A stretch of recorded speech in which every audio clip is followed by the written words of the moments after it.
We're breathing because the Lord has allowed us to breathe on today. And we just want to thank God that we have breath in our lungs. So by raising your hand, we're saying, thank you, Lord, that we're breathing on today. Thank you, Lord, for the breath that we're breathing on today. We wave our hands just to say, thank you, Jesus. Thank you, Jesus. We may not be where we want to be, but we thank you just for letting us be here another day. Thank you, Lord God, that I can raise my hand. Because some people can't even raise their hands. So we just thank God for us even raising our hands on today. Do you know some people that can't raise their hands?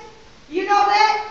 It's people that's not in their right mind. They don't even know to raise their hands. So the least that we can do is raise our hands and say, thank you, Jesus. Thank you, Jesus. Thank you, Jesus. We say thank you with our hands. We say thank you with our bodies. We say thank you with our mouths. We express our love for the Lord today. Through our body movements, through our heart. Some people may not be able to talk. So for the people that can't talk, they just simply just wave their hands. Lord, I can't speak, but I still praise you with my hands. Whatever tools that you have available to praise the Lord with, whether it be your